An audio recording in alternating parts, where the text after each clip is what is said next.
The Suicide Squad is no, I was going to say a reboot, but it's actually a sequel to the 2016 movie, which is probably one of the worst movies of all time. Do you actually think it is? One of the worst comic book movies of all time, definitely. Out of the whole mix, I don't think there's ever been one I've never been able to rewatch.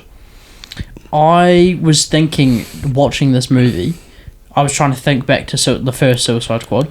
I have erased it from my memory. I can't even really remember what happens at the end and stuff. And you literally don't need to remember anything about this movie because it's barely a sequel. That's why I was almost gonna just say reboot, because it pretty much is a reboot. Yeah, there's four of the same characters. Yeah, and Harley Quinn's pretty much the main one that carries over because they've seen her to be, I don't know. Well, she's had a fair few appearances and stuff like that, and she does have potential. Yeah, but they got James Gunn on board to write and direct this bad boy, and genius. I think that they definitely probably saw the success of Guardians of the Galaxy and it's like, oh, Suicide Squad, Guardians of the Galaxy, same kind of thing. Yeah. And they've made it work, even though DC did fail already kind of doing something like that, getting Joss Whedon to finish Justice League up just because he'd done Avengers, and that became the biggest shit pile. Yeah. Not as much as the AO cut never come out, but yeah, anyway, let's get to this movie, because this might be after Spider-Man, I guess, probably my second most anticipated movie of the year. Yep. Really looking forward to it, and I've actually seen it twice. My second viewing, loved it. Literally loved it. Lived past my expectations probably, because I did think it was going to be decent, but I was also kind of worrying that it would be too similar to Guardians of the Galaxy, because I think those movies are good, but I don't love them as much as anyone else, mainly because of just something about the Marvel humour I'm just not the biggest fan of. It's very childish. Yeah, that's probably the best way to describe it. And this is not childish whatsoever. It's R-rated. Is it actually R-rated? Yeah. Wow, you fucking saw the movie. I wasn't sure. Like, there's no way this isn't R-rated. There's people getting murdered, heads cut off, bullet holes, shark eating. And I think that is definitely... There's a cock in it as well. Yeah. And tits. That was one thing I noticed. There was tits. Yeah. I think that's exactly what this movie had to be, because I feel like the first one really... there was nothing really saving it, even if it was R-rated, but still, this kind of movie I thought benefited so well from it. There was a few characters that weren't bad, and they did bring them back into this film. Like Harley Quinn and Boomer and Boomerang and Rick Flag, who was kind of like the leader of it in the first one, and then comes back in this one. And yeah, the thing I loved most about this movie is that, like, it just didn't take itself too seriously at all. No, not at all. Which is what I thought the first one did way too much, even though this whole premise of getting villains and bringing them out to do these military jobs is just like, that kind of is just like a bit of an over-the-top premise that, like, the way that they handled it in this movie I thought is the way that they should have gone, because just even with the character selection like Polka Dot Man and King Shark, I think that's like what made it so perfect though, is that they picked these like abstract characters, which is why the first Guardians worked so well. Yeah. Like, just because when people think of like Marvel and DC, they think Batman, Superman, like all your well known. But when you start taking these, like, obscure. Obviously, yeah, the comic book fans are going to know them. But if you're just someone that is into like the MCU and DCEU and whatever it is and stuff like that, you're not going to really know these people. It gives them a bit of leeway as well to kind of do what they want and make them work in the story, since probably most people aren't too familiar with them. And I'm pretty sure James Gunn even said, he was like, I just searched up the most useless DC character or worst, and Polka Dot Man came up. But then he didn't make everyone feel like that though. Like, I know, that's what one of my favourite things about this movie was. They take these characters that seem almost completely worthless, like why would you ever choose them, and you actually, like, I cared about every character in this movie, and they did it in a way, kind of a blend of action and comedy, to show off what kind of each character can do. And I thought it was actually this movie was so funny. It was very good. Not like I said, MCU funny. I thought this movie was genuinely funny, and the R rating did help a lot with that. John Cena in particular, I'm loving what he's doing. Yeah, he was great. Peacemaker, one of the best parts of this movie, and I can't wait for the show to come out. Even Idris, he was really good. I've hated Idris ever since he was Charles Minor in The Office. Yeah. But I thought he's he was one of my really favourite good. actors. He like is. that. Yeah, I mean, I guess he's like meant to be hated in that. Yeah, exactly. But every single, he's got so much charisma, I reckon, and just looks like the fucking biggest badass you've ever seen. And yeah, he was. His character of Bloodsport was pretty much a clone of Deadshot. Yeah, like, I preferred him. Like I preferred Bloodsport though. Yeah, I think that has to do just with the character development though, because I thought and just the way the first movie was directed and written, it just didn't serve the characters well at all. They were just, you didn't care about anyone really. Yeah. And even though he has kind of a similar backstory, there's like other aspects to him, like he has some phobias and shit like that, and also just there's a lot of banter back and forth between the group, which gets you to know about them a lot more.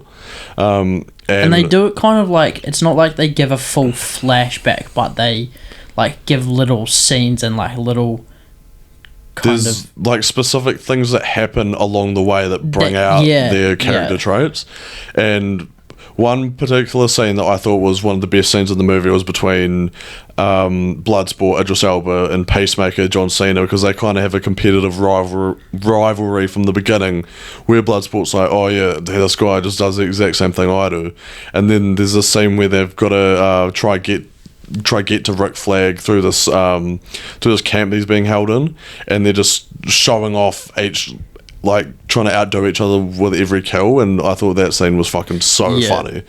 And then the way that scene ends as well, you're kind of just like, it's literally perfect though. Like it still continues to develop their characters, like just with little nuances that are perfect. Yeah, like John Cena and his fucking undies. Oh, bro, that was funny. Here's a huge cult. I can definitely see why James Gunn thought, oh yeah, John Cena, Peacemaker, can do more shit with this character, because he definitely was one of the best parts of the movie, I thought, and just with the comedy and in the action scenes as well. That's not even from a biased perspective, because like we do as wrestling fans, we do love John. Yeah. But like he genuinely was one of the best parts, probably the best part of the movie. Yeah, fuck, he was good, and his fucking. I'm actually like excited to see what they do. And his suit, like in his $2 suit. Yeah. Let's take the piss out of it. He looks like he's just in this cheap ass suit, but anyway, yeah. And there's one scene, I think it's in the trailer to be fair, so I can kind of spoil it because this is a spoiler-free review. Yeah. Like where he comes out and it's like where he's wearing like the golf shirt. Yeah. And it's just like it ends up top, it ends up being like a crop top, and it's just like John Cena's just a fucking hulk of a human being. It doesn't seem like it was meant to happen, but it just felt perfect for John. He's playing the Thing in the next Fantastic Four. Yeah, you'll hear us talk about that. You heard it here first, but yeah, and then. So their whole plan is basically they've got to get to this island and kind of get in and destroy these plans or whatever. Yeah. It's just a straightforward plot, and it's on the scale that you'd believe for these people, not like the first movie where there was a fucking sky beam and it seemed like the whole world was at stake. And then so the first part of the movie is kind of just introducing the characters and like the little back and forths and everything. With it, like I said, just such a great blend of action and comedy from the get-go that is just, the first act and the third act of this movie I thought were really good and just perfect and everything I wanted to see. Yeah. But then one of the things I didn't love as much about this was, I guess, kind of the whole second act of the movie, and it was to do with Harley Quinn, which I thought a lot of her parts of the movie I feel like were just, they needed to just have her in there. Yeah. Did you kind of feel like that? I felt like, I do kind of agree. Like it is the name value, she kind of had to be in those parts. Not like the overall movie, but the part, because she's separated from the group for a while. Yeah. And without spoiling it, like it focuses on her and the subplot for a bit, and I thought it didn't really add anything to the movie, and kind of because it plays on stuff we already know about her character. Yeah, and then the first half was the first like third, I guess, was so fast paced and everything, knowing all these characters and these action scenes, and then it just stops for quite a bit, with her just doing some random shit which didn't really matter, and then also we get quite a bit more character development through that part as well, which I guess did play a part in the long run and was essential because you do learn about each of these characters, particularly Ratcatcher, her backstory. Ratcatcher 2, you mean? Ratcatcher 2, because like this character controls rats. You'd think, oh, who's ever caring about this character? But I thought her backstory was actually quite. I mean, it's another. I don't know if this is a spoiler, but I'll say it's another parent-related incident. Like, you can't ever get enough of them. But they kind of interwove it in a way which it serves to bring the whole squad together, which I thought was really good. And then the whole last third of the movie was pretty much just full action. Yeah, just non-stop. Murdering. King Shark, voiced by Sylvester Stallone. Perfect casting. Literally perfect. I was worried that it was going to be a bit like Groot to begin with, but I thought it was way better. I was going to say something, but it kind of spoils it, so I won't say it. But the character gets better and better as the film goes on. Yeah, exactly. Because at the not even at the start, but throughout the whole thing, this is what Killer Croc should have been. Yeah, in the last Suicide Squad movie. Because King Shark, he's just tearing bodies apart and eating people left and right in brutal fashion. You just love to see it, really. And yeah, just the comedy they use is just simple with him, but it's just so funny as well.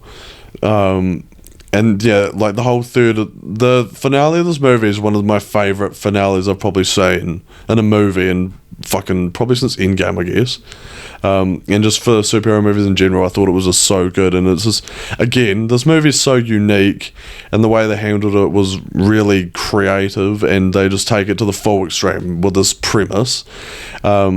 Like, if you just took like a screenshot of what was happening in the end of this movie, you'd be like, this isn't even the same movie.